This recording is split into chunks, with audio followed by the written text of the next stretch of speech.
샬롬 로중 읽어주는 제입니다. 오늘은 11월 17일 금요일 로중입니다. 나의 생각은 너희의 생각과 다르며 너희의 길은 나의 길과 다르다. 주님께서 하신 말씀이다.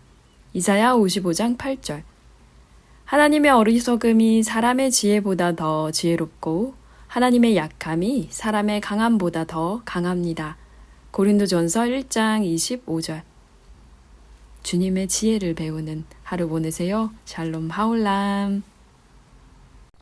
오늘 우리가 함께 읽은 로중 본문은 이사야서의 말씀입니다.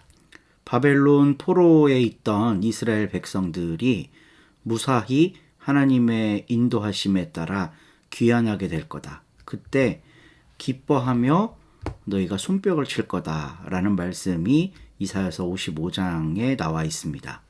구약 성경을 읽다 보면 재미난 몇몇 포인트를 발견하게 되는데 그중 대표적인 것이 영광의 역사만 기록하고 있지 않다는 것입니다.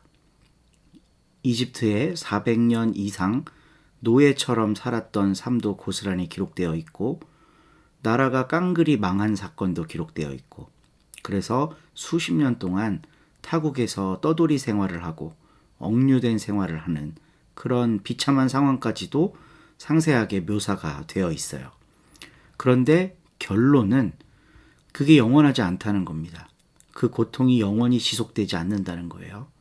때가 되면 하나님이 손을 내미시고 민족을 구원하신다는 겁니다. 이사야서의 비전도 그와 같습니다. 과거의 역사를 돌이켜보면 하나님께서 이스라엘 백성을 어떻게 인도해 내셨는지를 볼 수 있다고 이사야는 외치고 있어요. 그러니까 비록 바벨론 포로기, 그러니까 이 70년이라는 긴 시간 동안 거의 세 세대가 거칠 정도의 시간이죠.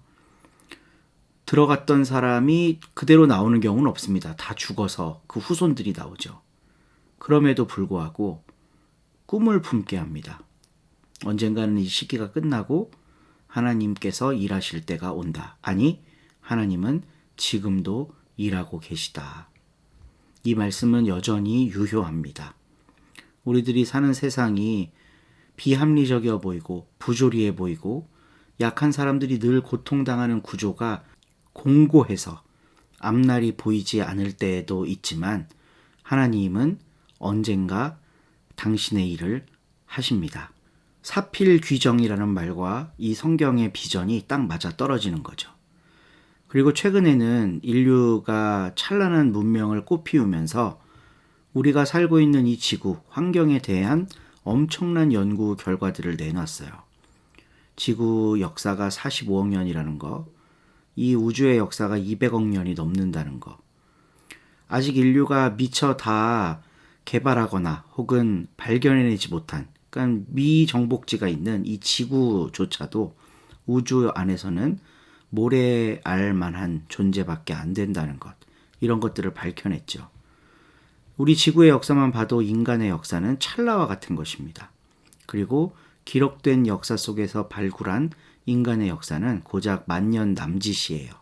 그러니까 과학기술이 발전하면 발전할수록 인간이란 존재가 참 별거 아닌 거구나 라는 걸 알 수 있습니다. 근데 오늘 이사야서도 그 이야기를 하고 있어요. 나의 생각은 너희의 생각과 다르며 너희의 길은 나의 길과 다르다. 주님께서 하신 말씀이다. 그 사람들은 당장 뭔가 해결되기를 원하고 내 대해서 과업을 이루고 싶어 하지만 사실은 그게 잘 안 될 때가 더 많다는 거죠. 그러나 그 과업은 결국 하나님이 이루신다는 겁니다. 그러니 하나님을 믿는 우리들에게 필요한 것은 하나님의 손에 의해 이 역사가 진행되고 있으며 결국은 하나님이 목적하신 바를 이루실 거라는 것, 이거를 받아들이며 사는 것입니다. 한 걸음 더 나아가면 하나님의 거대한 그 계획 가운데 아주 보잘것없는 일부라 할지라도 나는 하나님과 어떻게 교감하며 그 일에 동참할 건가, 이걸 묻고 사는 게 신앙인이겠죠. 오늘 로중 말씀을 함께 묵상하면서 하나님의 뜻이 무엇일지, 그 일을 향해 우리가 함께 할 수 있는 일이 무엇일지 묵상해 보기를 원합니다. 한 주간도 고생하셨습니다. 좋은 하루 되시고 주일날 뵙겠습니다. 20장. 한 주간의 첫날에 막달라 사람 마리아가 이른 새벽 아직 어둑어둑할 때에 무덤으로 간다. 가서 보니 돌은 무덤 입구에서 치워져 있었다.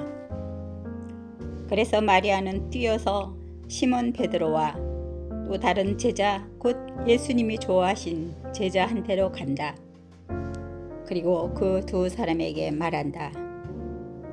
사람들이 주님을 무덤에서 옮겨갔는데 그분을 어디다 두었는지 우리는 알지 못합니다. 그러자 베드로와 그 다른 제자가 나가서 무덤으로 가고 있었다. 그 둘은 함께 달려갔다. 그런데 그 다른 제자가 베드로보다 더 빨리 앞서 달려가서 무덤에 먼저 도착했다. 그래서 몸을 굽혀 들여다보니 고운 삼배가 놓여 있었다. 그러나 안으로 들어가지는 않았다. 시몬 베드로도 그를 따라서 온다. 그리고 무덤에 들어갔다. 잘 살펴보니 고운 삼배가 놓여 있었다. 또 머리 위에 두었던 수건은 고운 삼배와 함께 놓여 있지 않고 한 장소에 따로 개어져 있었다. 그때서야 무덤에 먼저 온 그 다른 제자도 들어갔다. 그러고는 보았고 믿었다. 그들은 주님이 죽은 사람들 가운데서 반드시 살아 일어나셔야 한다는 성경 말씀을 아직까지 이해하지 못하고 있었던 것이다. 그래서 그것을 떠나서 다시 집으로 갔다. 그 제자들은. 그런데 마리아는 무덤 가까이에 서서 밖에서 울고 있었다. 울다가 몸을 구부려 무덤 안쪽을 들여다보았다. 잘 살펴보니 천사 2명이 하얀 옷을 입고 예수님의 시신이 놓여있던 곳에 앉아있다. 한 천사는 머리가 놓였던 쪽에, 다른 한 천사는 발이 놓였던 쪽에 있다. 그 천사들이 마리아에게 말한다. 자매님, 왜 울고 있나요? 마리아가 천사들에게 말한다. 사람들이 저의 주님을 옮겨갔습니다. 그런데 그분을 어디다 두었는지 저는 알지 못해요. 이런 말을 하고서 마리아가 뒤쪽으로 몸을 돌렸다. 그리고 눈여겨보니 예수님이 서 계셨다. 그러나 예수님이신 줄은 알지 못했다. 그에게 예수님이 말씀하신다. 자매님, 왜 울고 있나요? 누구를 찾고 있나요? 마리아는 그가 뜰을 관리하는 사람인 줄로 생각하고 그에게 말한다. 관리인 선생님, 바로 선생께서 그분을 옮겨 두셨으면 그분을 어디다 두었는지 저에게 말씀해 주세요. 그러면 제가 그분을 모셔가겠습니다. 그에게 예수님이 마리아야 하고 말씀하신다. 마리아가 몸을 돌려서 예수님께 히브리 말로 라쁘니 하고 말씀드린다. 이 말은 선생님이라는 뜻이다. 그에게 예수님이 말씀하신다. 나를 건드리지 마라. 아직까지 내가 아버지께로 올라가지 않았으니까.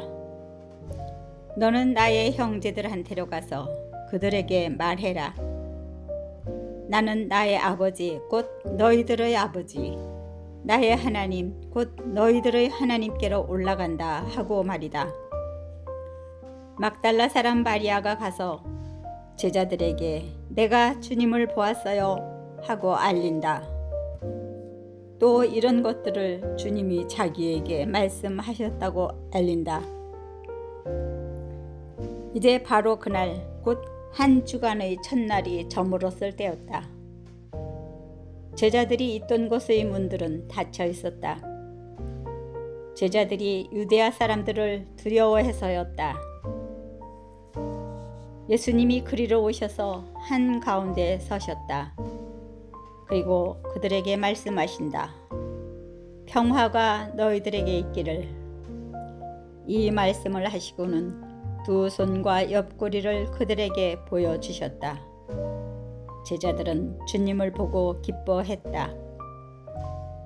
그들에게 예수님이 다시 말씀하셨다. 평화가 너희들에게 있기를. 아버지께서 나를 보내신 것처럼 나 자신도 너희들을 보낸다. 이 말씀을 하신 뒤에 숨결을 불어 넣으셨다. 그리고 그들에게 말씀하신다. 성령님을 맞아들여라. 너희가 누군가의 죄를 용서해 주면 그 죄는 실제로 용서받은 것이다.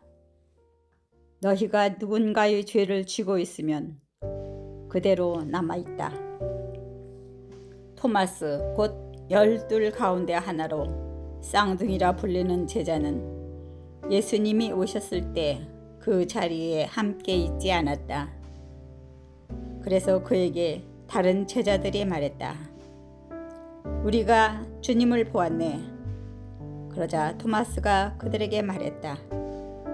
내가 그분의 두 손에서 못 박힌 자국을 보고 내 손가락을 그 못 박힌 자국에 넣어 보아야겠네.